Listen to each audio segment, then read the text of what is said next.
Scandale absolu, Benjamin Pavard, humilié, rejeté des Bleus à seulement 8 mois du mondial 2026. Le défenseur de l'OM, malgré un début de saison solide, vient d'être balayé par Didier Deschamps. Mais ce qui choque, c'est l'influence toxique de Roberto De Zerbi qui semble briser ses rêves. Tu veux comprendre toute l'histoire? Reste bien jusqu'à la fin, car ce que tu vas découvrir est terrifiant. Et si tu veux des infos vraies, sans maquillage, abonne-toi maintenant. Mais attention, ce n'était que le début. Quand Pavard a quitté l'Inter Milan cet été pour rejoindre Marseille, c'était un pari risqué. Il voulait relancer sa carrière, retrouver la confiance et surtout convaincre Didier Deschamps qu'il méritait de revenir en équipe de France. Son premier match au Vélodrome avait été une petite fête, solide, déterminée. Il a même marqué rapidement, les supporters y ont vu le signe d'un renouveau. Pavard lui-même répétait qu'il revenait en Ligue 1 avec une mission, s'imposer dans l'axe, son poste de cœur et forcer les portes des Bleus. Mais l'histoire a pris une tournure bien plus sombre, car en quelques semaines, son rêve s'est transformé en cauchemar. Et là, tout a basculé. La semaine dernière, Didier Deschamps a annoncé sa nouvelle liste.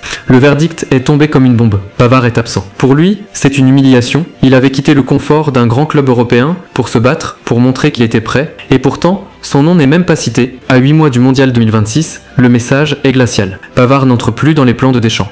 Pourquoi? Parce que dans la hiérarchie actuelle des Bleus, Pavard est désormais un soldat de trop. Konaté, Upamecano, Saliba tiennent l'axe, Lucas Hernandez, le gaucher indispensable, bloque la dernière place. Pavard, droitier, se retrouve condamné à rester spectateur. Mais l'élément le plus choquant, c'est que Pavard ne se bat pas seulement contre la concurrence. Il se bat contre son propre entraîneur. Ce qu'il a fait ensuite a choqué tout le monde. Roberto De Zerbi, entraîneur de l'OM, est au centre du scandale. Depuis son arrivée, Pavard voulait une chose simple, être installé dans l'axe, son poste naturel. C'était même une exigence, un point non négociable, mais De Zerbi a refusé de céder. Il l'a baladé un match dans l'axe, un match à droite, sans jamais lui donner de stabilité. Résultat, Pavard n'a pas le temps de construire ses repères, ni de montrer une régularité. Comment séduire Deschamps quand ton entraîneur brouille ton rôle chaque semaine? Même Jérôme Alonso, ancien gardien et aujourd'hui consultant, a dénoncé cette absurdité. Pour lui, Pavard n'est pas aidé du tout, car De Zerbi l'empêche de briller là où il excelle. Un contexte défavorable, une frustration immense et une carrière internationale en danger. Mais ce n'était pas tout.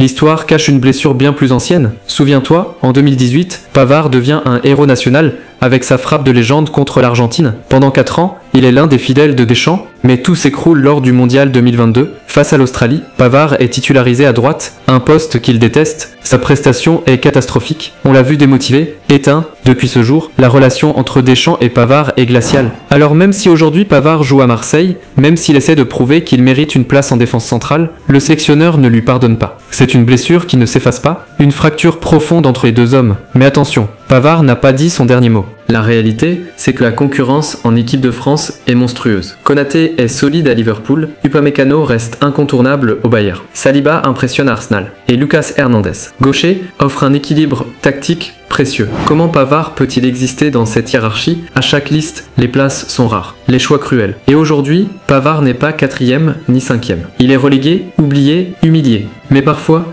c'est dans la douleur que naissent les plus grands retours. Et ce qu'il fera dans les prochains mois pourrait tout changer. Il a 8 mois pour se sauver. La première option, c'est de s'imposer à l'OM, match après match, au poste de défenseur central, sans jamais faillir. La deuxième option, c'est de prendre la parole, d'affirmer son rôle, de pousser publiquement pour que De Zerbi le laisse enfin jouer là où il est le meilleur. La troisième, plus radicale, serait d'envisager un départ si la situation devient intenable. Mais ce serait un risque énorme à quelques mois du mondial. Son destin est entre ses mains. Pavard doit être irréprochable, fort, presque parfait. Sinon, son rêve américain s'éteindra avant même d'avoir commencé. L'histoire est cruelle. Pavard est revenu en Ligue 1 pour se relancer, mais il est aujourd'hui piégé, humilié par Deschamps, fragilisé par De Zerbi, coincé dans une hiérarchie sans pitié. Mais attention, rien n'est encore écrit. S'il enchaîne les performances irréprochables, s'il impose son autorité, il peut encore renverser le destin. Alors dis-moi en commentaire, est-ce que Pavard mérite sa place en équipe de France malgré tout? Donne ton avis, je veux le lire. Et si tu veux des vidéos vraies, sans langue de bois, abonne-toi maintenant, parce que la vérité,